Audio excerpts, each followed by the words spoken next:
E muitíssimo obrigada, Fernando, por estar aqui conosco nesta terça-feira, compartilhando conhecimentos, experiência, informações relevantes, orientando o nosso público de pessoas profissionais, produtores, que nos acompanham na nossa série de webinar. Esse é o nosso 9º webinar. Isso é uma iniciativa do Teletanque. O Teletanque é um sistema inteligente de gestão de piscicultura que envolve o monitoramento remoto da qualidade da água em tanques de piscicultura, tanques em qualquer sistema, tanques rede, tanques escavados, raceway. Então, você monitora a qualidade da água no tanque, alimenta o sistema com dados da produção, do crescimento do peixe, arraçoamento, de despesca, custos, e o sistema busca entender a relação entre a qualidade da água e o desempenho da sua produção para tirar conclusões de forma a orientá-lo na tomada de decisão. E o que é que a gente quer? A gente quer alta produtividade, alta rentabilidade e qualidade de vida para o peixe. A gente precisa assegurar a qualidade de vida animal, a saúde, o bem-estar do peixe e, ao mesmo tempo, melhorar a produtividade e a rentabilidade de nossas fazendas. E o Teletanque é um aliado do piscicultor neste desafio. Nós parceiro tecnológico, que é a Aquanativa, quem desenvolve o equipamento que coleta os dados no campo, e o Teletanque integra esses dados ao sistema de gestão, trata esses dados e orienta o piscicultor em como manejar bem a sua propriedade. Mas no final a gente dá faz uma navegação rápida pelo sistema, que está disponível o software para uso gratuito. Então, qualquer um pode acessar teletanque.com.br e experimentar o software para gerenciar a sua produção, sistematizar os dados, porque sem dados não há gestão. Então, fica aqui nosso convite. Fernando, muitíssimo obrigada. A palavra é sua agora. Boa noite, fique à vontade. Ana. Boa noite, Ana. Boa noite ao pessoal do Teletanque, Clara, Dora, que dão um apoio para a gente aí, que me deram apoio na preparação aí dos trabalhos, É um prazer estar aqui com vocês para falar desse assunto que é cheio de complexidade, mas que precisa ser abordado. Em nome do Padre Antônio, eu queria cumprimentar todos os participantes. Eu estive com o padre numa reunião aqui próximo da minha cidade, eu moro em Santa Fé do Sul. Estivemos numa reunião em Suzanápolis, que fica aqui bem próximo, E foi quando eu o conheci pessoalmente, mas já sabia do seu trabalho, E do seu empenho em fazer com que a coisa funcione e fazer com que os produtores, principalmente os pequenos piscicultores, possam ter essa atividade como uma importante fonte de renda. Então, em nome do padre, eu queria cumprimentar a todos, Eu gostaria de, rapidamente, falar um pouco a respeito da minha carreira, profissional.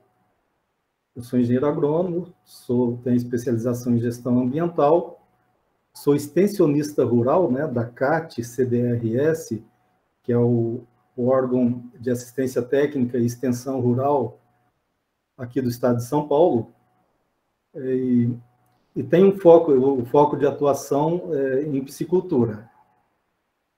Antes de vir para o serviço público estadual, eu já atuava na piscicultura aqui na região, onde predominam aí os tanques-redes, mas onde também os outros sistemas de produção também são importantes, né? E que a gente também destina aí uma boa parte do nosso esforço, né, no atendimento dos produtores. E então eu tenho o foco de atuação como extensionista na piscicultura e na regularização ambiental. Então a gente vai tratar desse assunto, né, que eu espero que seja proveitoso aí para todo mundo. Se o meu som, alguma coisa não estiver bem aqui, como eu só consigo ver a minha tela, né? Qualquer coisa vocês me dão um alô aí, né? Podem interromper. Perfeito, Fernando. A gente está conseguindo ver você, né? Então todo mundo já conhece o Fernando. Ele não está escondidinho, não, como eu tinha anunciado. Pessoal, vocês podem usar o chat para registrar perguntas, né, Fernando? A gente pode ler uma pergunta ou outra também para ti, né?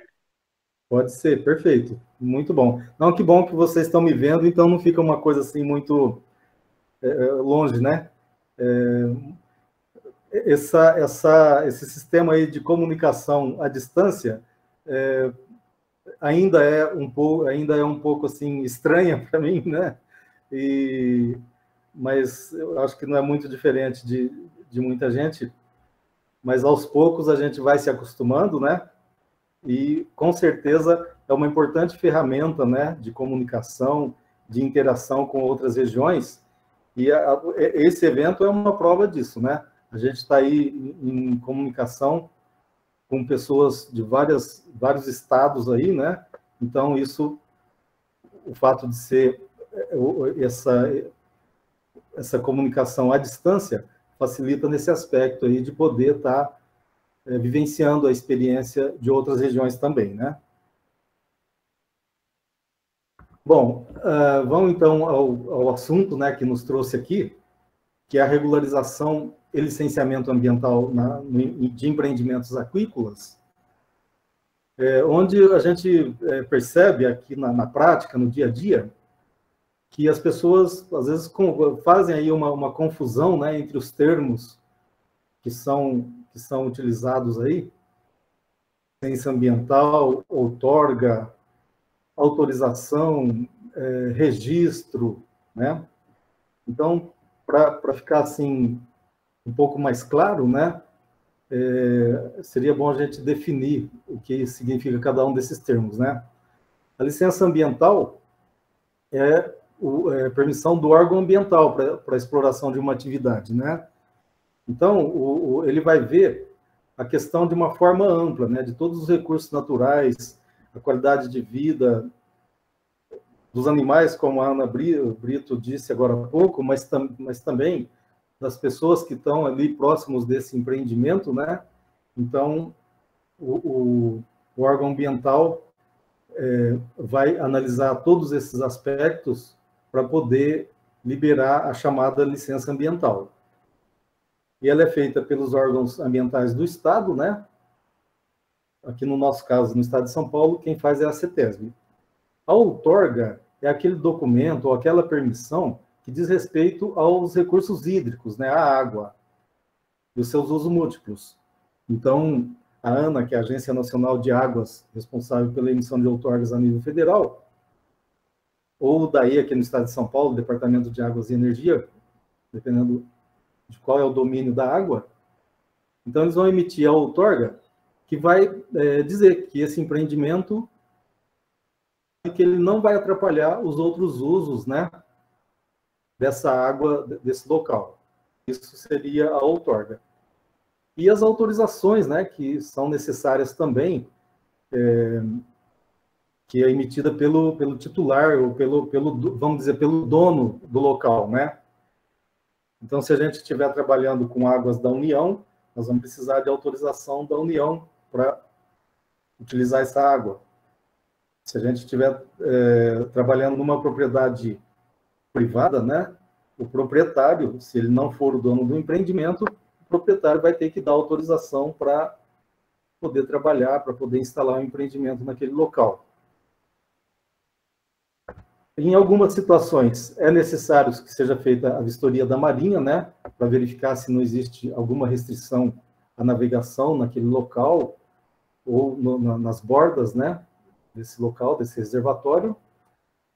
E o Cadastro Técnico Federal do IBAMA, que também é um documento necessário para que o IBAMA tenha um controle, né, das atividades que são realizadas. Embora o licenciamento ambiental tenha sido designado que seja realizado pelo órgão ambiental do Estado, né, o IBAMA consegue fazer esse controle, né, através do Cadastro Técnico Federal, que é obrigatório.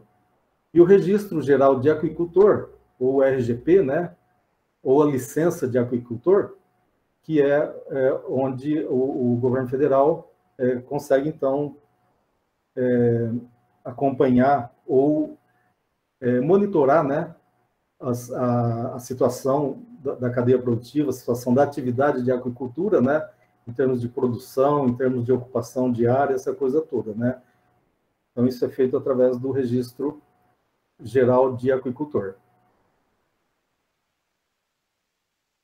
E, para tudo isso, é preciso que tenha o responsável técnico registrado no Conselho Profissional, né, o CREA, o CRMV, enfim, aquele registro no conselho onde o profissional está registrado e que tenha a habilitação, né, para atuar nessa área, na área de aquicultura. Entre as suas habilitações profissionais, né, tem que estar descrito aí de atuação também na aquicultura. O responsável pelo empreendimento, ele tem que estar também cadastrado lá no IBAMA, né, no Cadastro Técnico Federal, e é quem vai, então, elaborar o projeto técnico que vai ser apresentado aí nessas diferentes órgãos aí, né, conforme a gente vai ver aqui mais para frente, então. Então, tudo isso que eu falei até agora é a regularização, né, que é tornar o empreendimento legal, é a legalização do empreendimento. Eu costumo dizer que é um tema, né, são procedimentos, assim, à primeira vista, complexos, né, cheio de detalhes, mas que à medida que o produtor, à medida que o técnico responsável pelo empreendimento, ou a pessoa que vai conduzir, né, esses procedimentos aí, à medida que ele vai se inteirando, que ele vai buscando as informações, as coisas vão se tornando mais fáceis, né? Só é preciso que tenha paciência e resiliência, né, e persistência em buscar as informações e prestar as informações, né, que os órgãos habilitados aí para fazer as autorizações, as licenças, a outorga, julgarem necessários, né? Então, é preciso passar essas informações. Bom, esses procedimentos todos aí, essas licença, outorga, autorizações, registros, eles são baseados, né, em toda uma legislação existente que começa lá pela Política Nacional do Meio Ambiente, né, a lei que implanta a Política Nacional de Meio Ambiente. Os estados, a partir disso, também implantaram as suas leis, né, que vigoram em seus estados.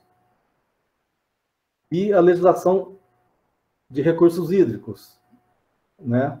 Onde existe a Lei das Águas que institui a Política Nacional de Recursos Hídricos, né? E cria o Sistema Nacional de Gerenciamento de Recursos Hídricos. E que tem como fundamento, né, a Política Nacional de Recursos Hídricos, e é aqui que eu acho que é importante a gente fazer uma reflexão, né? O empreendedor quer fazer a coisa certa, né? O produtor que quer fazer a coisa certa. Se a gente for pensar nos fundamentos da Política Nacional de Recursos Hídricos, né, a gente vai sintetizar tudo aquilo que a gente precisa, né, e tem que ter em mente na hora de utilizar essa água, né, para produzir. Então, a água, né, ela tem que ser gerida, então, pelo poder público. A água é um recurso natural limitado e que tem valor econômico, não é? Então, por ele ser limitado, a gente tem que usar com todos os cuidados que se fazem necessários, né? O padre Antônio citou aí a questão do monitoramento, né? Que é uma exigência dos órgãos ambientais aí, da legislação ambiental, e que é uma forma da gente entender, saber o que é que está acontecendo com essa água, né? Com esse recurso natural, à medida que a gente implanta o nosso empreendimento e não deixar que perca a qualidade, né? Com isso, além de preservar a qualidade para a sociedade, para o meio ambiente, para as outras pessoas, nós estamos também preservando a qualidade desse que é o recurso que nós vamos utilizar para produzir, né? Então, se a qualidade de água não for boa, a gente não consegue produzir. E a água tem como prioridade de uso, né? Em primeiro lugar, o consumo humano e dessedentação de animais. Então, como está ocorrendo agora essa seca aí, né, déficit hídrico praticamente em todo o país, infelizmente acontece aí a queda dos níveis do reservatório, né? A gente tem que, assim, aprender a conviver com isso e entender que o consumo humano, mesmo a produção de energia, que é um bem necessário, né, para toda a sociedade, ela acaba sendo prioridade. Então, nós temos que nos adaptar a isso e adequar o nosso manejo, o nosso empreendimento, né? Se for necessário fazer um deslocamento, fazer né? Para que esse bem maior aí, que é a água, seja preservado. Bom, além das leis aí de recursos hídricos e do meio ambiente, faz parte da legislação que controla a questão do licenciamento ambiental, a questão das outorgas, faz parte dessa legislação as resoluções do CONAMA, né? CONAMA, Conselho Nacional do Meio Ambiente, e que tem duas resoluções que dizem respeito diretamente à questão do uso da água para aquicultura, né? A resolução CONAMA 357 de 2005, que dispõe sobre a classificação dos corpos d'água, né? Então, as águas são classificadas segundo a qualidade requerida para os seus usos preponderantes. E aí define que classe de uso de água pode ser utilizado para que fins, né? E a aquicultura, então, está diretamente dependente, né? Dos dados dessa resolução aí, dos parâmetros estabelecidos pela resolução 357 de 2005. A outra resolução voltada para a aquicultura, né, resolução do CONAMA, é a 413, que estabelece as normas e critérios para o licenciamento ambiental da aquicultura. Então, a 413 ela define o porte dos empreendimentos aquícolas, o potencial de severidade das espécies, os procedimentos de licença ambiental dos empreendimentos de aquicultura, conforme a relação entre o porte e o potencial de severidade das espécies utilizadas, né? Então, entre outras coisas, a 413 estabelece as regras, né, de licenciamento ambiental, dependendo do porte do empreendimento e da espécie que vai ser utilizada. Os estados, né, que são que têm habilitação para fazer o licenciamento, tem que seguir o que está alinhado nessa resolução CONAMA 413. Então, a 413, ela define, de acordo com o porte do empreendimento aquícola, em pequeno, médio e grande, e os parâmetros, né, para cada tipo de empreendimento, se é em viveiros escavados, em tanque-rede, se é ranicultura, malacultura, algicultura, né, de acordo com o tamanho, né, a área ou o volume desse empreendimento, ele vai ser classificado como pequeno, médio ou grande. E quanto ao potencial de severidade das espécies, né,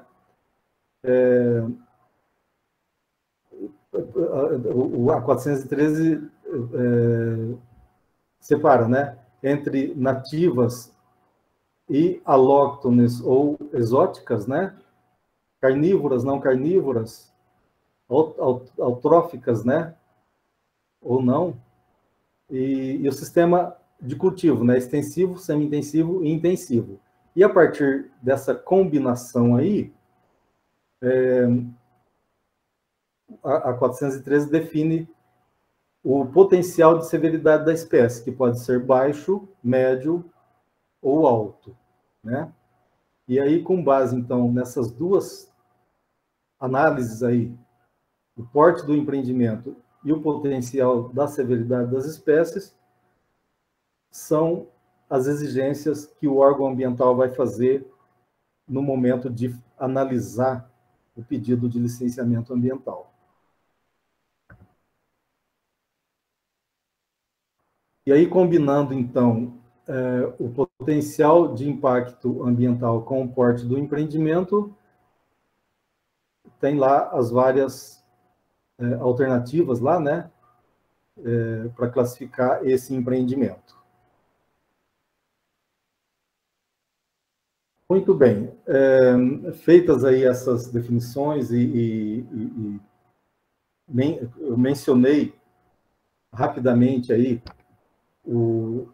algumas leis, algumas normas, né, algumas resoluções, apenas para a gente embasar quais os procedimentos que a gente vai precisar tomar para cumprir todas essas exigências aí, né?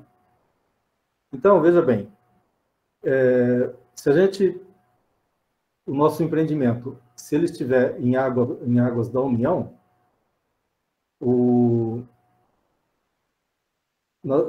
que vai ser a autorização de uso de águas da União para fins de aquicultura segue a Instrução Normativa Interministerial número 6 de 2004, né?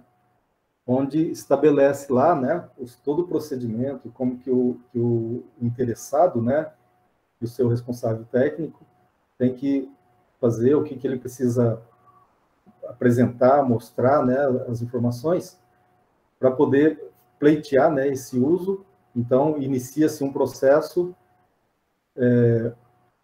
que passa por várias etapas, como nós vamos ver aqui. Essa solicitação de autorização de uso de águas da União para fim de aquicultura, ela, até o ano de 2019, ela era feita por um processo físico, né, onde o interessado apresentava o seu projeto, os seus documentos, as suas informações, era protocolado lá na Secretaria de Aquicultura e Pesca, né, que passou por vários nomes aí, vários status, então era feito o protocolo, né, do processo lá na Secretaria de Aquicultura e Pesca, nas superintendências estaduais, e a Secretaria de Aquicultura e Pesca enviava esses documentos para os órgãos que ela tinha que consultar, né? Então, era um processo bastante, assim, tinha que ser apresentado em 4 vias, né? Até que agora, a partir de 2020, a SAP criou o sistema digital, né? Onde o pedido é feito, a solicitação é feita através desse sistema digital, né? Onde o produtor, o técnico ou alguém a pedido dele, né, faz o seu cadastro no sistema e insere no sistema as mesmas informações que continham no projeto anterior, né, e alguns documentos que são exigidos, né, então são inseridos de forma digital dentro desse sistema que está lá no site do Ministério da Agricultura e Pecuária, né, na Secretaria de Aquicultura e Pesca, né? Então ficou bem mais fácil, né? Tá bem mais ágil esse processo, né? E facilitou bastante a vida de quem pretende pleitear uma autorização para instalar um empreendimento aquícola em águas de domínio da União. Fazendo uma pausa nesse monte de números aí, de leis e tal. Por que de tudo isso, né? Por que se exige tanta coisa para instalar um empreendimento aquícola, né? Sendo que outras atividades agropecuárias aí não tem nada disso, ou quase nada disso, né? A gente tem que pensar que a água, como foi dito, e está lá na base da política nacional, né, de recursos hídricos, a água é um bem finito, né? A gente está vendo agora nessa escassez hídrica aí, como a gente corre risco até de ficar sem água no abastecimento nosso de casa, né? Enfim, por isso ela tem que ser bem cuidada. Existe uma outra característica desse recurso hídrico, diferente do solo e de outras coisas, né? Que quando alguma coisa acontece no meio hídrico, consertar isso aí é muito mais difícil. Então, por isso que se exige tanta coisa, né? Eu entendo que daria para simplificar bastante, né? Todos esses procedimentos, daria para fazer de uma forma mais ágil, mais simples e tal. Eu acho que daria.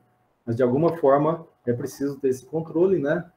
Para que a gente não perca, né, esse bem tão precioso que são as nossas águas. Muito bem. E aí, então, o que a gente vai ter que fazer para poder atingir a nossa regularidade, né, do nosso empreendimento de aquicultura?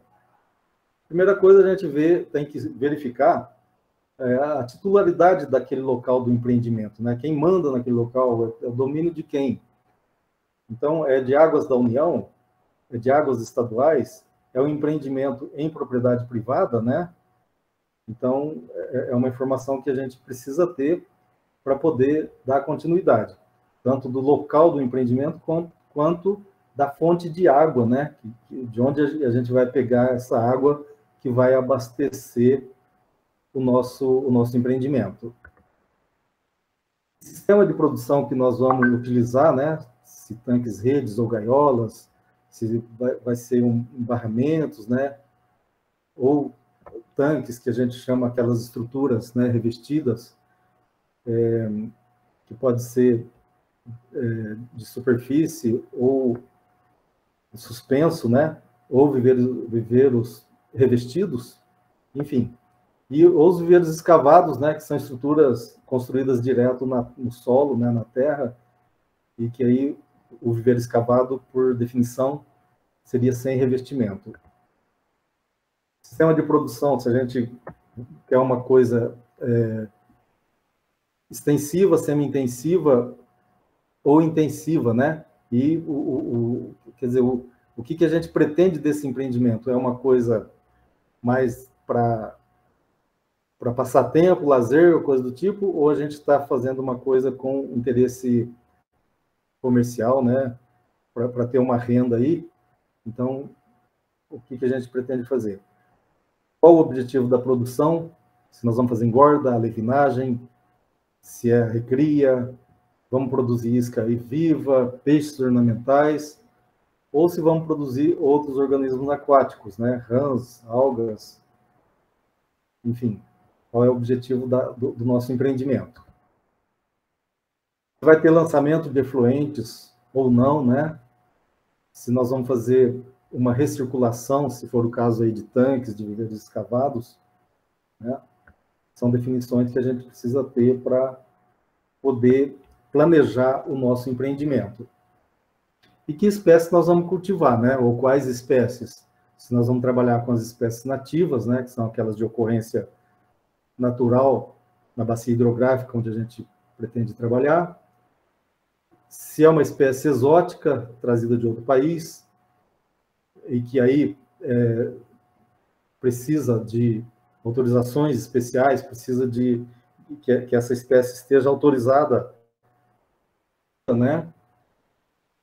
Se ela é alóctone, ou seja, ela é nativa do mesmo país, mas veio de uma outra bacia. Aqui na minha região, por exemplo, bacia do Paraná, a gente tem aqui algumas espécies como o tucunaré, que é nativo da bacia amazônica e que foi trazida aqui para a bacia do Paraná. Então, é uma espécie alóctone. E existem também as espécies exóticas estabelecidas, né? Ou alóctone estabelecida. São o quê? São aquelas espécies que já estão há muito tempo naquela bacia onde ela não é nativa, onde essa espécie não é nativa, mas que ela já está ali há vários anos, né, há muito tempo, e que comprovadamente ela não causa danos, né, à fauna e à flora nativa. Então, através de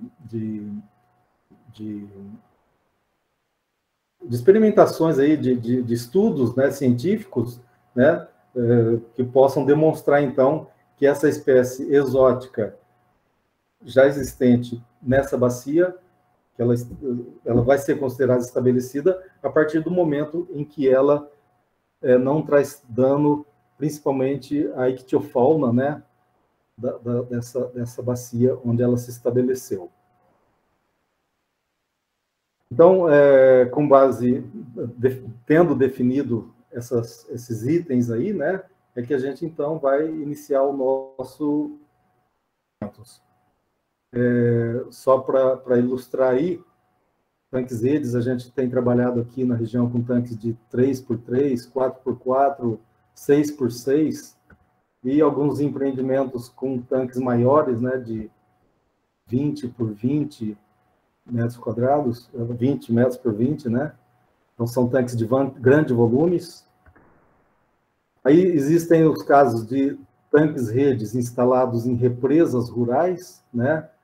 Onde existe uma boa qualidade de água nessa represa, mas que o manejo desses animais de forma extensiva nessa represa ficaria muito complicado, então a instalação de tanques-redes dentro da represa.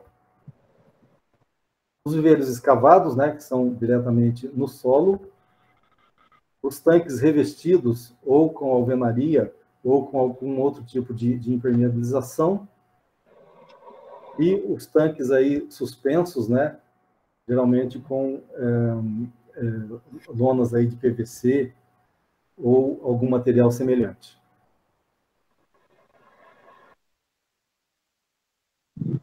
Bom, então, o que nós temos que fazer para regularizar o nosso empreendimento? Então, primeiro, as autorizações. Né, da SAP, né, do governo federal, da concessionária de energia elétrica, do proprietário do imóvel, a outorga, inscrição no cadastro do IBAMA, RGP, licença de aquicultor, e a licença ambiental, no órgão ambiental do Estado, né? Aqueles empreendimentos que são dispensados do licenciamento ambiental, a gente vai falar mais um pouquinho já já. Bom, se a gente estiver trabalhando em águas da União, então nós vamos protocolar o pedido lá no sistema digitalizado, digital, no site da Secretaria de Aquicultura e Pesca, né, do Ministério da Agricultura, onde a gente vai inserir as informações e documentos do interessado, as informações e documentos do responsável técnico e documentos técnicos, como localização do empreendimento, as plantas, né, planta do perímetro, planta de localização, coordenadas geográficas, área, volume, né? Então, todos os dados de produção desse empreendimento, aspectos socioeconômicos, né? Tudo isso aí a gente vai inserindo nesse sistema aí. Uma vez feito, finalizado o protocolo, né, desse sistema, os técnicos da SAP vão fazer a análise, inicialmente, da documentação, na questão do georreferenciamento, né, localização, essa coisa toda, e estando ok, do ponto de vista técnico, o projeto, né, a SAP vai encaminhar, então, o projeto para a ANA, que é quem vai emitir a outorga. Hoje existe um alinhamento com a ANA através de um normativo, um alinhamento entre a ANA e a SAP, para que a própria SAP, Secretaria de Aquicultura, possa direcionar, né, possa fazer essas outorgas, né, e a SAP vai encaminhar para a Marinha, né, como são águas públicas da União, então a Marinha tem que emitir o parecer, e a SAP vai encaminhar também para a SPU. Depois de emitida a outorga pela ANA e dos pareceres favoráveis aí da Marinha e da SPU, então a SAP vai chamar o interessado para assinatura, né, para formalização do contrato de cessão de uso de águas da União para fins de aquicultura, né? Então, esse é o processo que tramita lá no governo federal para que seja, então, dada a autorização por parte do governo federal para a implantação desse empreendimento naquele local. Com o contrato de cessão de uso, né, emitido, assinado, então aí o interessado vai partir para a licença ambiental, né, junto ao órgão estadual de meio ambiente, ou a dispensa do licenciamento, se for o caso, for empreendimento de pequeno porte, e também para regularização perante a empresa concessionária de produção de energia elétrica, se for o caso, né? Então, se o empreendimento for instalado num reservatório de uma usina hidrelétrica, então precisa ser regularizado perante a empresa concessionária de produção de energia elétrica. Muito bem. E se esse empreendimento for instalado em águas públicas de domínio estadual? Então, aqui no estado de São Paulo, nós temos o rio Tietê, e temos alguns outros rios aí, né, que não estão na divisa de outro estado e nem de outro país. Então, eles são de domínio estadual, né? Os que são considerados de domínio da União são aqueles que estão nas divisas de estado ou na divisa com outro país. Quando o empreendimento vai ser instalado em águas públicas de domínio do Estado, essas solicitações são feitas diretamente nos órgãos envolvidos. Então, a outorga vai ser solicitada no órgão estadual de recursos hídricos, a vistoria da Marinha, a Capitania dos Portos, onde fica a jurisdição desse local. Então, não passa pela SAP, pela Secretaria de Aquicultura e Pesca, certo? Como é de domínio estadual, o interessado terá que ir diretamente, né, aos órgãos competentes aí para a emissão de cada um desses documentos, né?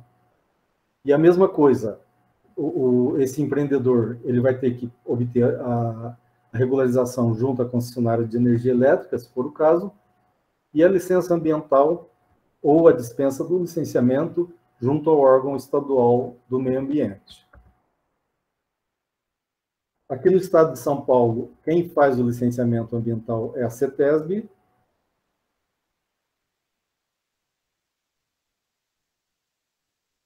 Companhia Ambiental do Estado de São Paulo. Através do site também são processos digitais, né? Processo digital. E a base da licença ambiental, ela é separada em 3 etapas: a licença prévia, a licença de instalação, a licença de operação, né? Ou, se o empreendimento for de pequeno porte e de baixo impacto ambiental, ele pode ser dispensado, ele vai ser, né, considerado dispensado do licenciamento ambiental, que normalmente se exige um cadastro, né, desse empreendimento. Aqui no estado de São Paulo esse cadastro é feito na nossa Secretaria da Agricultura.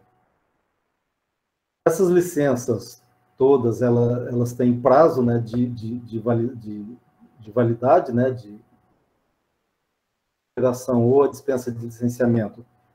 Elas têm prazo de validade, então tem que ser feita a renovação antes de vencer esse prazo.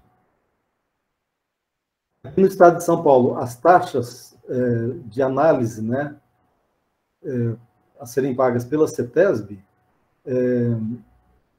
varia de acordo com o porte do empreendimento. Se ele for de médio porte, de 1.000 a 5.000 metros cúbicos, no caso, né, ou viveiro escavado até 5 hectares, ou melhor, de 5 hectares até 50 hectares, então a taxa de análise vai ser de R$ 727. Empreendimentos de grande porte vai ser de 1.454, o dobro do anterior. Isso vale para cada etapa de licenciamento. Então, na licença prévia, vai pagar essa taxa, na licença de instalação, paga novamente, e na licença de operação, paga novamente.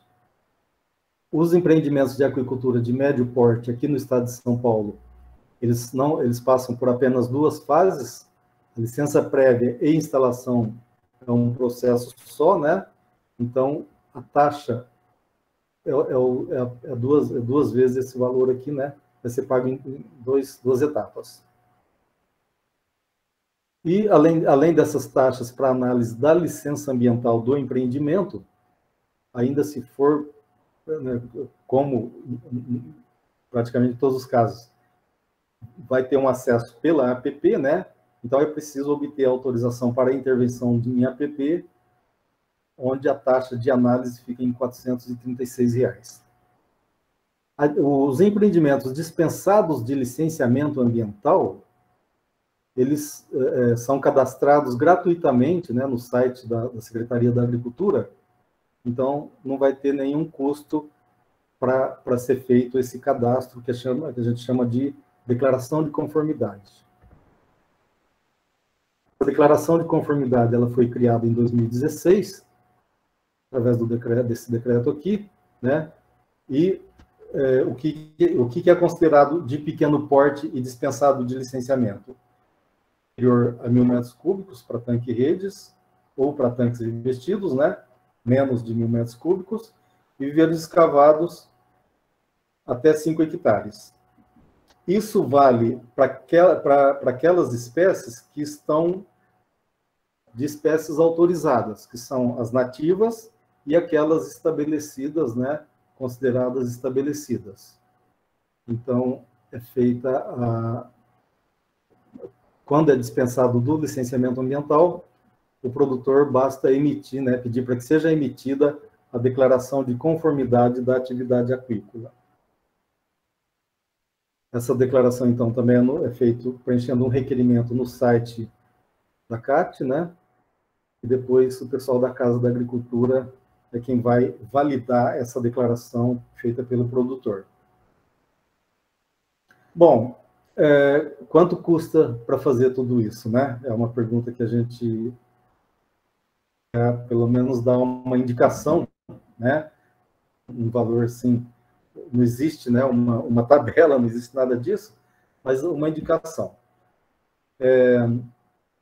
Se a gente for o empreendimento em águas públicas da União, projeto e para responsabilidade técnica perante esse projeto, o que normalmente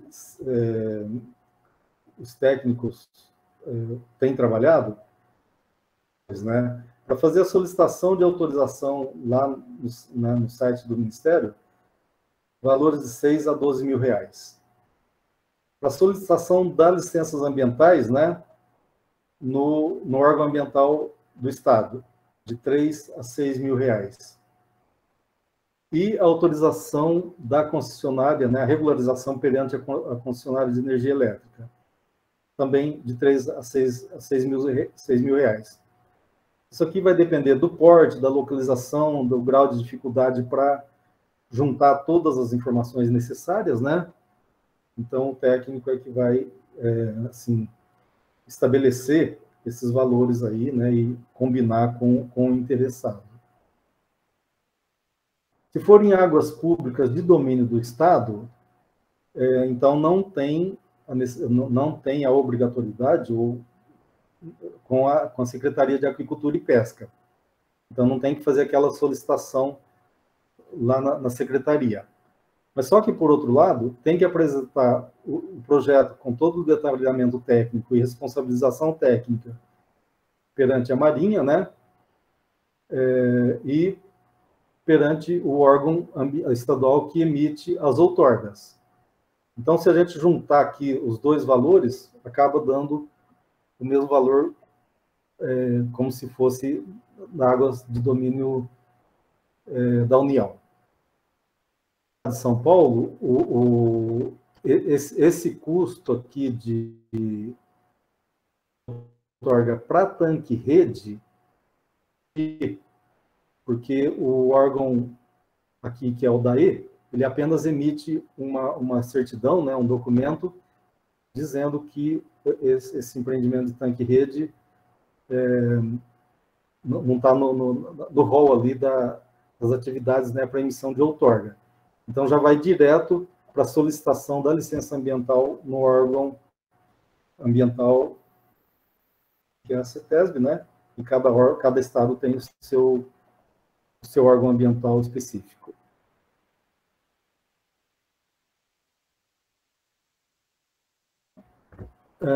Além desses custos ali com o projeto técnico e a responsabilidade técnica, o empreendedor vai ter que também algumas taxas, algumas despesas a mais aqui, né? Então, as taxas e despesas de vistoria da Marinha, que fica em torno de R$ 1.200, né? Tem a taxa de análise, que é um valor que é pago através de uma GRU, e quando o vistoriador, né, o oficial da Marinha, vem para fazer a vistoria, faz parte das normas que as despesas de deslocamento desses oficiais para a realização da vistoria são por conta do interessado, né? Então, isso aí, entre a taxa e as despesas de deslocamento, vai aí em torno de R$ 1.200. Fernando? Sim. Fernando, temos uma perguntinha aqui do Davi. Você se incomoda? Pode ser, vamos lá. Então, gente, olha, como eu mudei de mídia, né? Saí do celular e vim para o notebook. Se tem alguma pergunta antes de Davi, por favor, vocês repitam ou então coloquem aqui. O Davi está perguntando assim, Fernando, a declaração de conformidade, ela varia de estado para estado? Sim. A figura da declaração de conformidade, ela existe aqui no estado de São Paulo, né? Então, aquele decreto que eu citei, eu vou voltar um pouco aqui, só para mostrar o decreto, ele é estadual, né? Mas os outros estados, cada um tem uma figura diferente, né? Um cadastro, uma forma de cadastrar esse empreendimento. E, às vezes, esses parâmetros aqui, às vezes não, esses parâmetros aqui, eles variam um pouco de estado para estado, tá? Então, em alguns estados, permite a dispensa do licenciamento com um volume maior de tanques-redes ou de viveiros escavados e assim por diante, né? O nome declaração de conformidade a gente usa aqui no estado de São Paulo, mas os outros estados também têm as situações de dispensa de licenciamento ambiental, mas sempre exigindo que seja feito um cadastro lá, né? Porque é necessário para que tenha um controle. Obrigada, Fernando. Obrigada. Sim, Davi, qual é o seu estado? Você está em que estado? Depois ele responde, eu te digo, viu, Fernando, em que estado ele está? Paraná, o Davi está no Paraná. Ah, sim, no Paraná. Então, eu já andei lendo as normativas estaduais, né, do Paraná, mas não vou me atrever a falar em nenhum número, não, porque eu não lembro, né, não tenho de memória e não tenho anotado aqui. Existem empreendimentos que são dispensados do licenciamento, né, e que tem que ser feito um cadastro lá no órgão ambiental ou em alguma das secretarias de governo, né?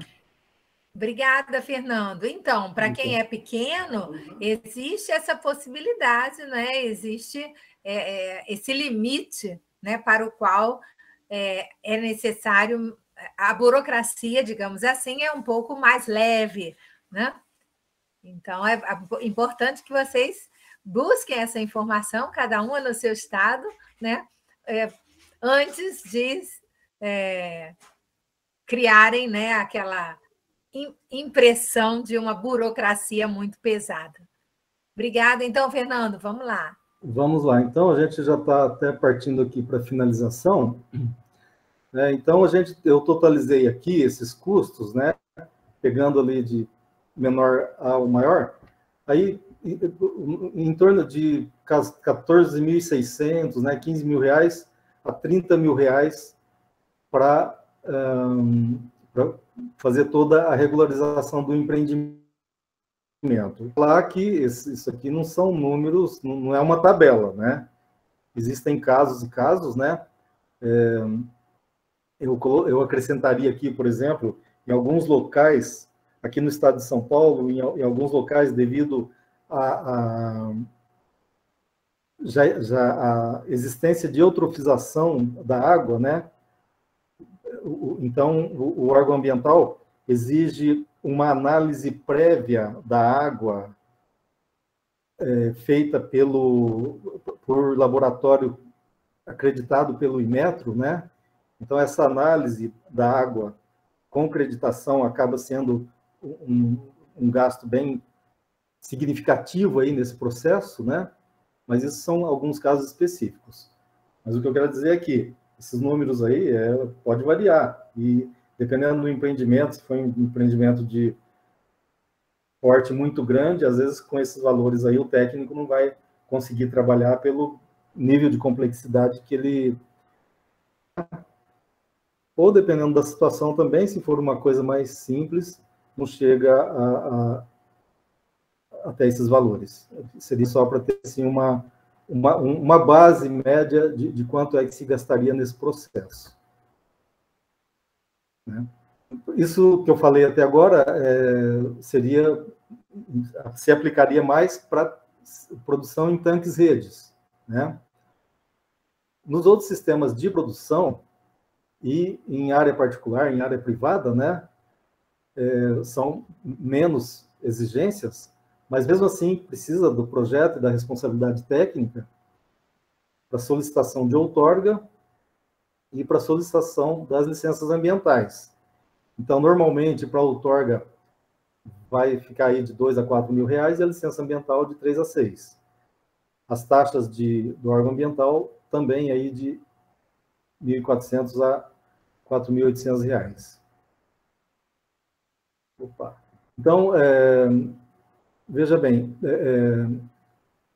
esses outros empreendimentos, logicamente, vai ficar bem mais em conta esse processo de regularização, né?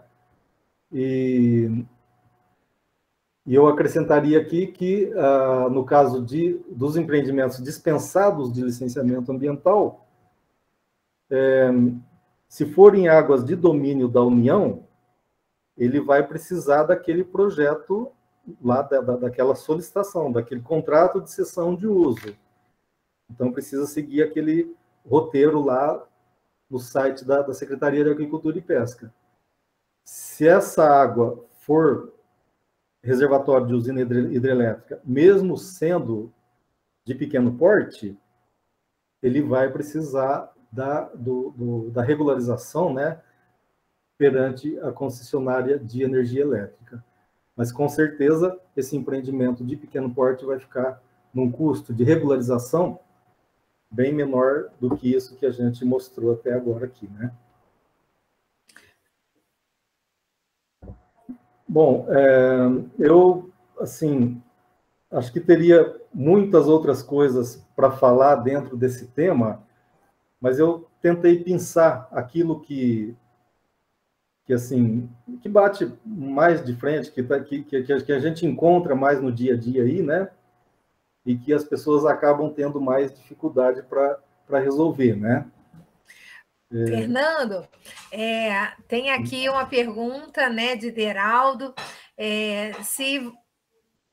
Bom, eu sei que Deraldo é aqui Bahia, né? Se existe alguma política, alguma campanha de regularização para pequenos agricultores, ou se existe alguma política, algum movimento de regularização para a agricultura familiar. Será que, de fato, quer dizer, eles precisariam incorrer nesses custos? Qual seria um custo, assim, em São Paulo? Claro que a referência é muito estadual, pelo que eu estou entendendo, né? Para um pequeno piscicultor, não é? Quanto tempo ele leva para cumprir todo este processo de regularização? Ana, então, como que é o nome do colega que... Deraldo. Não é Deraldo? Acho que é Deraldo. É porque ele se identifica ele é um consultor, a empresa dele chama-se Cultive e Plante. Certo. Bom, assim, existem alguns programas que a gente viu acontecer, como, por exemplo, a questão dos parques aquícolas, né? A Secretaria de Agricultura e Pesca tem definidas algumas áreas consideradas, que são os parques aquícolas, onde já foi feito um estudo prévio, né? Demonstrado, né? E toda a parte técnica de que é viável, né? E alguns desses parques aquícolas, ou parte deles, foi direcionado para projetos sociais. Então, para empreendimentos de pequeno porte. Então, para pessoas de baixa renda, né, de baixo poder aquisitivo, e que queiram trabalhar com aquicultura. Esse seria um programa que teve início, em alguns lugares andou melhor, em outros andou menos, né? Mas é um programa que existe. Ele existe ainda, então é a questão da gente buscar informação sobre onde são esses parques? Isso, exatamente, junto à SAP, né, a Secretaria de Agricultura e Pesca, para ver onde é possível ainda ter acesso a essas áreas, né? Como são chamadas as áreas, Fernando? Parques aquícolas. E dos parques aquícolas, existem as áreas onerosas, que são voltadas para empreendimentos de porte maior, né, de médio ou grande porte. Existem as áreas não onerosas, que são direcionadas para esse público, de né, pessoas de baixa renda e de baixo poder aquisitivo que queiram trabalhar na aquicultura.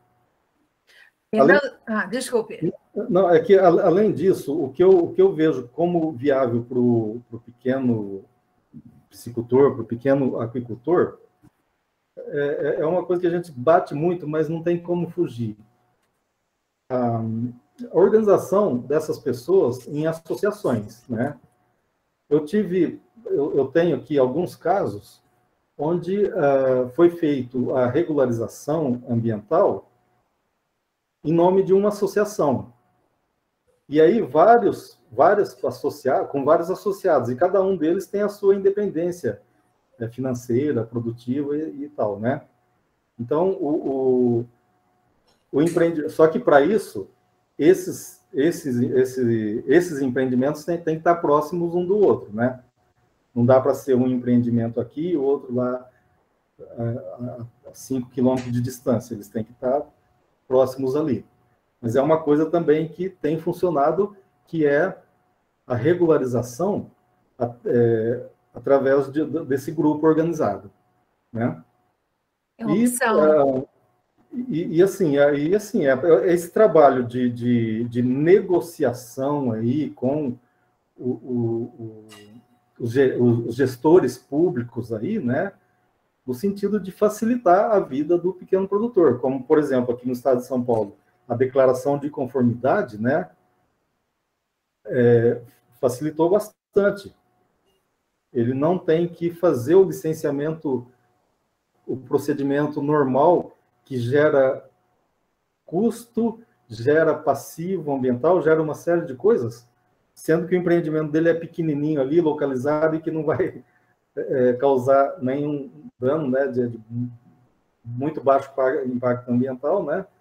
Então, acho que esse trabalho junto aos gestores públicos, no sentido de desobrigar, né, esses pequenos produtores de cumprir todo esse ritual aí, né? E nos municípios menores, né, Fernando, se os piscicultores se organizam em cooperativa, essa interlocução com o poder público é até mais fácil, não é? Do que, enfim. Sim, com certeza, fica muito mais fácil, né? E se a gente pensar em outros sistemas de produção, vieiros escavados, tanques, né? Tanques de superfície, né? Tanques.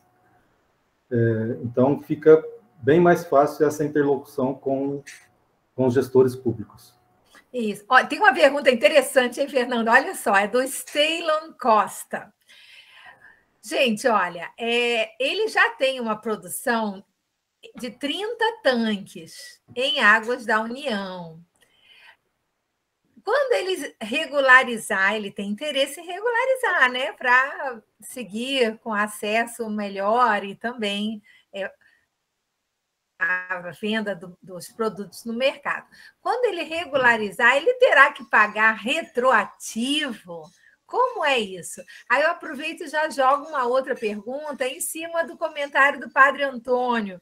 Ele disse que também existe o custo da manutenção das licenças, então gostaria que você explorasse um pouquinho o custo de manutenção e respondesse a Stylan aí como fica esse retroativo, né? Certo. Não, o Stylan, você, se não está regularizado ainda, você tem que partir para a regularização o mais rápido possível, né, para não ter com fiscalização, enfim, para estar com tudo certo e poder até ter acesso a crédito, políticas públicas, enfim. Mas não tem nenhum, retroativamente, você não vai pagar nada, não. O que você vai fazer é tudo daqui para frente, né? Não tem nenhum passivo aí, retroativamente, não. A manutenção dessas licenças aí, dessas autorizações, são as renovações, né? Então, no caso da licença ambiental, é que, uma vez emitida a licença de operação, ela tem um prazo de validade e ela precisa ser renovada, né, antes desse prazo vencido. E isso, logicamente, tem um custo que é bem menor do que iniciar o processo de licença, né, começar do zero. Agora, em águas da União, aí existe uma cobrança de uma taxa aí, eu não sei que nome que é dado a essa taxa, eu não me lembro agora, mas é como se fosse um aluguel que o produtor paga para o governo federal, e é quase que simbólico, tá? Porque, assim, é um valor que é pago anualmente ou semestralmente e que vai depender de qual é a produção estimada desse empreendimento, né? A produção prevista para esse empreendimento, e qual o tamanho da área aquícola que ele está ocupando, né? Então, depois de assinado o contrato de cessão de uso, ele vai pagar essa taxa aí anualmente, né? O contrato de cessão de uso ele tem prazo de 20 anos, né? Prorrogáveis por mais 20, então não tem que ser feito renovação, tá? É só esse pagamento dessa taxa anual aí, como se fosse um aluguel que está sendo pago por esse espaço aí que o piscicultor está usando. Lembrando que nesses parques aquícolas, que eu citei agora há pouco, de áreas não onerosas, aí não tem pagamento nenhum, tá? Não tem nenhuma taxa. Muito bom, Fernando. Olha, tem um comentário do padre Antônio, tem uma pergunta interessante da Janiera. O padre só fez lembrar, né, que tem muitos corpos hídricos com a capacidade de suporte já esgotada, né? Então, na hora que vocês forem buscar, né, na SAP informações sobre essas áreas não onerosas, né, verificar se essas áreas, quais são as áreas que já estão com a capacidade de suporte esgotada. A Janiera disse o seguinte, olha só, Fernando, ela é de Delmiro Gouveia, em Alagoas, tá? Ela diz assim, como proceder para regularizar o cultivo de peixe-panga aqui no Brasil? Haja visto que essa espécie, que é uma espécie exótica, mas que tem despertado o interesse de muitos piscicultores. Se existe alguma política, se é o mesmo procedimento, como seria em São Paulo se alguém quisesse cultivar, criar peixe-panga? Certo. Bom, antes de falar do panga, o comentário do padre, né, padre Antônio, sobre a capacidade de suporte já esgotado, sim, bem lembrado. Vários reservatórios já estão com a capacidade de suporte esgotada. O que significa isso? Capacidade de suporte.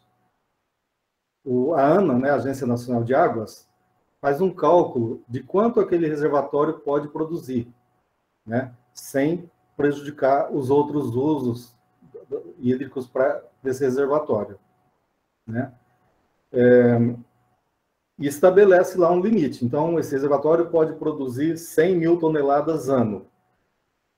A partir do momento que foram emitidas as outorgas que, somando, chegou nessa capacidade de suporte, né, nessa produção que é permitida para esse reservatório, então não se aprova mais nenhum projeto. Então é importante que antes de começar qualquer coisa em águas de domínio da União, em reservatórios de usina hidrelétrica, consultar, né, a SAP para verificar se ainda existe capacidade de suporte para aquele empreendimento. Senão vai fazer todo esse trabalho aí, gastar esse dinheiro e depois vai ser indeferido. Muito bem lembrado. Com relação ao panga, é uma espécie exótica, né? Então, ela não é considerada estabelecida nas nossas bacias aqui. E aqui no estado de São Paulo, esse decreto 62.243 de 2016, que Desculpa, não é esse decreto aqui, não, é o outro.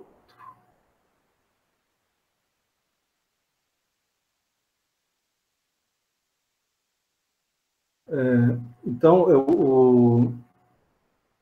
agora eu estou em dúvida se é esse decreto ou se é o anterior.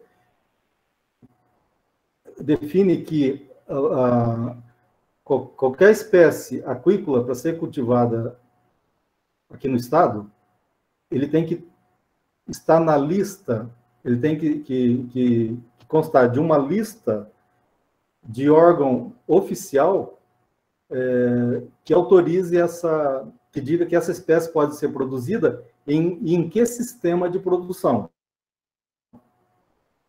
Então, no nosso caso aqui é o Instituto de Pesca do Estado de São Paulo, Instituto de Pesquisa, né, nessa área. Quem é designado legalmente para emitir essa lista de espécies, né, com base em informações obtidas pelo próprio Instituto, né, de histórico de pesca, controle de pesca que o Instituto de Pesca faz há mais de 50 anos aqui no estado, né? Em tudo isso, o Instituto de Pesca lista, né? Faz a lista daquelas espécies que podem ser produzidas aqui no estado e em que sistema de produção. No caso do panga, por ser uma espécie exótica, né? Ela só pode ser produzida em viveiros escavados ou em tanques. Ele não pode ser produzido em tanque-rede, né? Então, só em sistema fechados, né? Viveiro escavado ou tanques revestidos. São do panga, né?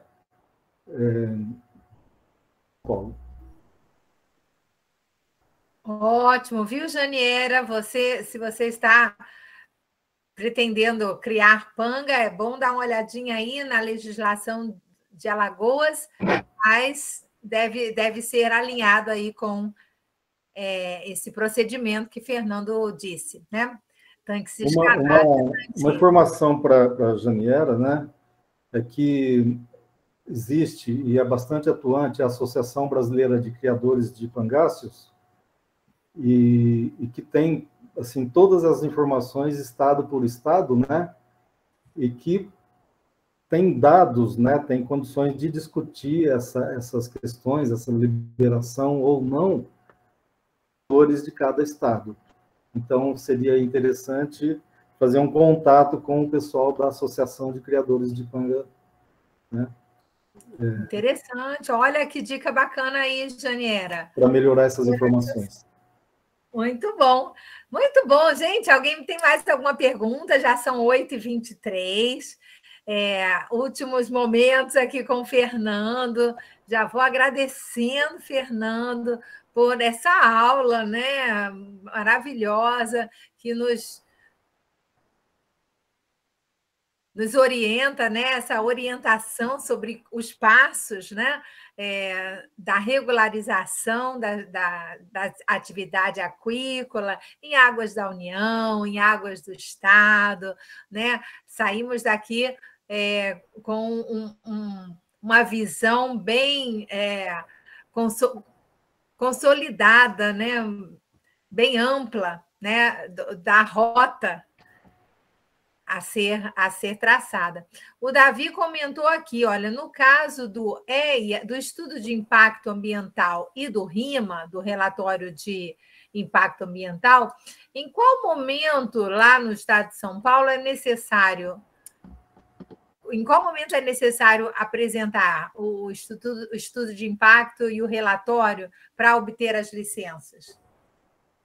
Na licença prévia.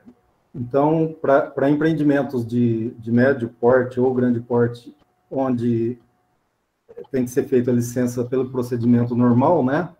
Não é dispensado o licenciamento. Então, existe o estudo ambiental simplificado para os empreendimentos de médio porte, né? E o estudo ambiental para os outros empreendimentos, né? Ali nesse estudo, o técnico, né, e o empreendedor tem que apresentar todas as características do projeto, possíveis impactos e medidas de mitigação, né, para que seja, então, feita. Isso é no momento da licença prévia. Muito bom. Muito bom, pessoal. Olha, mas apesar da burocracia, apesar, né, do processo ter várias etapas, é importante, é necessário. Procurem os órgãos reguladores de seus estados. Aqui na Bahia, a gente tem a Bahia Pesca. Eu não saberia informar com certeza se eles apoiam, mas eu acredito que orientações eles certamente vão dar. A ideia de vocês se associarem em cooperativas para melhorar a interlocução com o poder público, buscar essas áreas não onerosas dentro dos parques aquícolas. Enfim, há muitos caminhos e o conhecimento, a informação sempre facilita, né, a nossa jornada. E agora, nesses últimos minutos, Fernando, eu vou fazer um convite a quem está aqui conosco a experimentar gratuitamente o Teletanque. O Teletanque é uma startup aqui baiana, hospedada no Hub de Inovação do Banco do Nordeste. É um projeto que tem 1 ano e meio de vida, mas que já conquistou muitos apoios, muitos usuários teste. É um projeto de desenvolvimento de uma solução inteligente para apoiar os piscicultores na gestão de suas fazendas. Ele tem 2 componentes, um software, um sistema para gestão do manejo, ou gestão da produção. Então, gente, fazer a gestão baseado em dados, conhecer detalhadamente o histórico dos tanques, registrar os custos de produção, é fundamental para a tomada de decisão sobre um melhor momento para a despesca, né? O preço, né? O melhor preço para cobrir os custos de produção e entregar, né, uma margem suficiente para alavancar o negócio. Então, o convite fica para que vocês acessem teletanque.com.br e aqui na aba Plano Grátis, não é? Vocês sigam esse passo a passo, né? São 3 passos.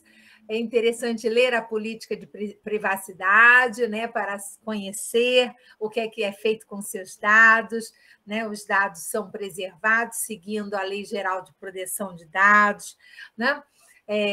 Preencher esse formulário com alguns dados apenas para que a gente conheça quem está utilizando, quem está experimentando o nosso sistema.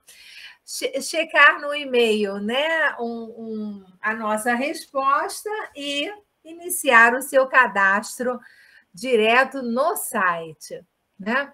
Então, ao receber o e-mail, você tem acesso a uma tela de login e nesta tela de login você vai fazer o seu cadastro. Mas eu falava sobre o Teletanque. Então, o Teletanque ele tem esses 2 componentes. Ele tem o sistema de gestão, onde o piscicultor registra os dados da produção, desde o povoamento até a despesca, passando por todas as fases do crescimento do peixe, registra faz o planejamento do arraçoamento, acessa, né? Controla a conversão alimentar, né? O sistema ele vai calculando automaticamente a conversão alimentar e dando orientações sobre o número de refeições por dia e a quantidade de ração segundo os parâmetros disponíveis. Isso aí para quem cria tilápia, né? A nossa intenção é subir outras tabelas com informações, com parâmetros de referência para quem cria outros peixes, mas como a tilápia, não é? A grande espécie, né? A espécie mais produzida aqui no Brasil, nós inserimos no sistema os parâmetros de referência para o cultivo da tilápia, e isso ajuda o pequeno piscicultor, aquele que está começando agora, a tomar decisão sobre a quantidade de ração, o número de refeições a oferecer aos animais diariamente, né? O segundo componente do teletanque é o equipamento de monitoramento da qualidade da água.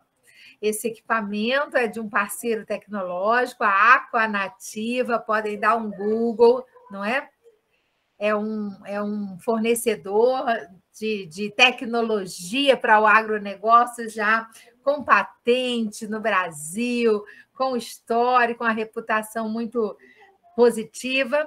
E este equipamento da Aquanativa coleta dados, coleta informações sobre oxigênio dissolvido, temperatura e pH nos tanques, né? E envia esses dados para o sistema, que, ao recebê-los, confronta esses dados com os dados da produção para entender as relações que existem entre a variação, né, na qualidade da água e o crescimento dos peixes e o desempenho dos tanques, para orientar a tomada de decisão sobre como proceder para melhorar a produtividade e a rentabilidade das suas fazendas. Então, está aberto, gratuito. Existem muitos alunos que estão fazendo uso da tecnologia durante o curso, para se aproximar da realidade da gestão da piscicultura. Então, fica aqui o convite. Aqui eu estou passando para vocês a tela principal, né, do sistema. Isso aqui é um ambiente de demonstração. Neste ambiente, eu tenho 3 propriedades registradas, com 3 funcionários, 5 lotes sendo gerenciados e, ao todo, 26 tanques. Então, o teletanque, ele tem aqui um repertório de dicas e perguntas frequentes, cujo propósito é difundir conhecimento confiável, não é? Numa linguagem acessível. Então, você pode tirar dúvidas sobre diferentes temas, vacina, por exemplo, despesca, adubo, adubação, aclimatação. Então, é fácil, você pode pesquisar aqui. Você tem um conjunto bastante robusto de dicas e perguntas frequentes para orientar, inclusive, sobre licenciamento ambiental. Olha aqui o nosso tema, tem informações específicas e genéricas sobre muitos temas relevantes.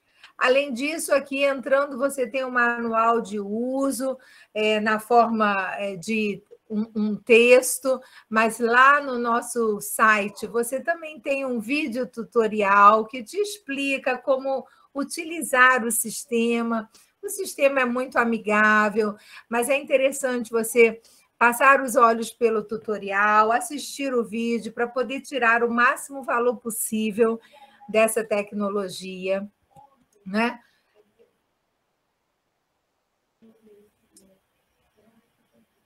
Tudo começa com o cadastro das propriedades, tá certo? Né? Nome da propriedade, site, CNPJ, caso haja, telefone.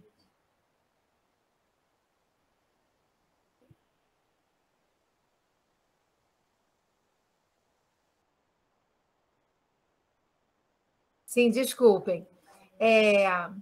Então, cadastro da propriedade, as inscrições, o cadastro das licenças com data de validade. O sistema vai alertar vocês 90 dias antes da validade expirar, 60 dias, 30 dias. Então, você cadastra todas as informações da sua fazenda. Você cadastra ainda, vamos pegar uma fazenda aqui cadastrada já, funcionários, que são pessoas que terão acesso ao sistema e poderão contribuir, não é, no registro das informações. E o teletanque, a lógica do teletanque é a lógica de lotes. Um lote é um conjunto de tanques que é povoado, que tem as mesmas características, ou seja, um conjunto de tanques que recebe alevinos ou peixes da mesma origem, na mesma data, e que, portanto, podem ser gerenciados em conjunto. Né? Quem não trabalha com a lógica de lotes, né, os menores, vão considerar que um tanque é um lote e podem fazer pleno uso do sistema, cadastrando um lote e um tanque dentro do lote. São muitos detalhes, e fica aqui o convite para que vocês explorem esse sistema que está disponível para uso gratuito, não existe nenhuma pegadinha, nem serão cobrados depois. É um projeto que tem apoio de recursos federais também, e o nosso propósito é difundir conhecimento, difundir boa tecnologia de gestão para melhorar o desempenho da piscicultura brasileira. Naturalmente, quem faz a opção pelo sistema completo, que inclui não somente o software, mas também o hardware, tem um custo de monitoramento de R$ 250 por tanque monitorado, tá certo? Funciona na base de assinatura, mas isso só é cobrado de quem adere, né, de quem assina o sistema completo com hardware e software. Quem quer usar apenas o sistema para gerenciar, para controlar a sua produção, tem acesso gratuito, seguindo este processo que eu passei aí com vocês. Então, esse aqui é a tela principal, que te apresenta a tua propriedade, os teus funcionários e o estado atual de cada lote. Então, aqui como exemplo, nós temos um lote 1, que é um viveiro escavado, não é? Que foi povoado no dia 1º de fevereiro, com tilápia. A biomassa inicial era de 500 quilos e que hoje está com a biomassa de 1.167,9 quilos. Então, você tem aqui uma visão da biomassa atual em todos os lotes cadastrados, e dentro você pode registrar ocorrências, né, inclusive com valor, né, porque há um módulo financeiro que te ajuda a controlar, né, o fluxo financeiro da sua propriedade, né, te mostrando a relação entre custos e receitas e despesas, mês a mês. Mas, pelo avançado da hora, eu apenas gostaria de deixar aqui o meu convite para que vocês façam uso deste recurso para melhorar as atividades e qualificar a gestão de seus negócios. Fernando, muito obrigada pela sua disponibilidade. Obrigada a todos que estão conosco até agora e que nos acompanham. Fiquem atentos que em breve a gente vai divulgar o próximo webinar.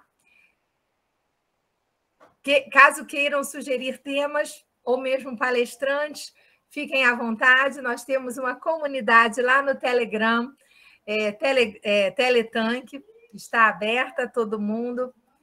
É importante que vocês compartilhem dúvidas. Nós temos a Jéssica, que está aqui presente, que também é uma engenheira de pesca da equipe do Teletank. Boa noite. Boa noite, Jéssica, que está sempre dando dicas e tirando dúvidas lá no Telegram, não é isso, amiga? Isso, e pelo meu WhatsApp também, muitas pessoas me procuram, às vezes não quer tirar dúvida lá ou em grupo, e estão me procurando. Aí pode acessar o meu WhatsApp, o privado, e perguntar, que assim que eu puder eu respondo. Se eu não souber, a gente procura, e vocês não ficam com dúvida, não.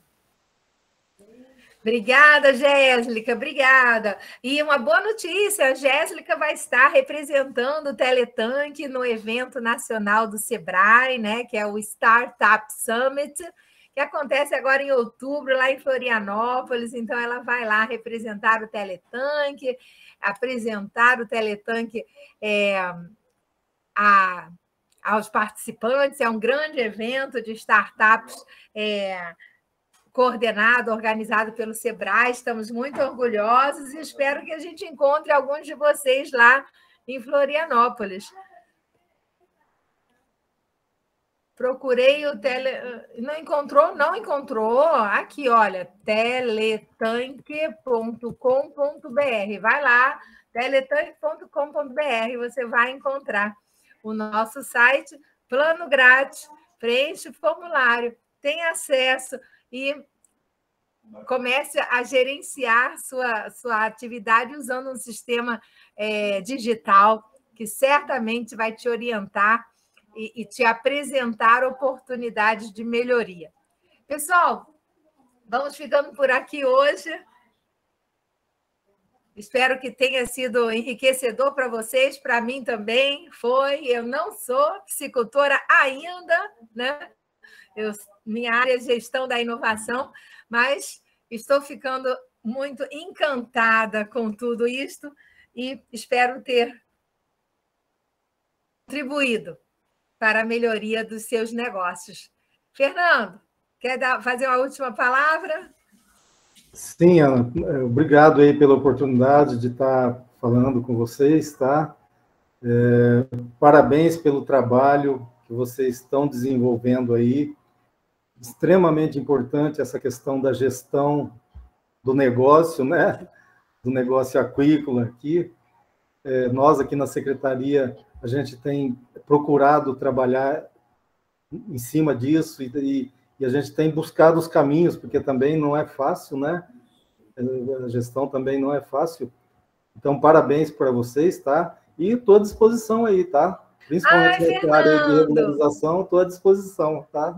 Obrigada, Fernando. Quem sabe a gente tem sempre, claro, quem trabalha assim com novas tecnologias sempre tem dificuldade de difundir a tecnologia, porque é uma mudança de hábito, né? É você mudar do caderninho para uma solução digital, ou quem já está no Excel, migrar, né, do Excel para sistemas. Mas a gente está à disposição também, porque a tecnologia, o sistema, ele é de uso gratuito, então, se a gente puder divulgar aí também junto à secretaria, ficamos muito agradecidos, muito gratas.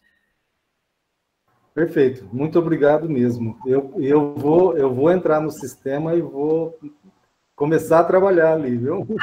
Por favor, Fernando, Pode ser faça perfeito. uso e dê feedbacks. Vocês todos, compartilhem seus feedbacks lá no Telegram, porque o projeto está em fase 2 de desenvolvimento. Portanto, ouvindo o feedback de vocês, certamente a gente tem mais base para novos desenvolvimentos.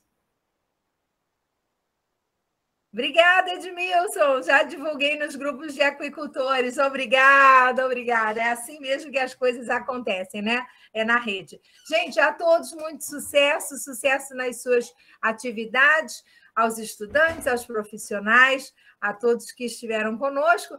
Até outubro com mais um webinar. Obrigada de novo, Fernando. Sucesso.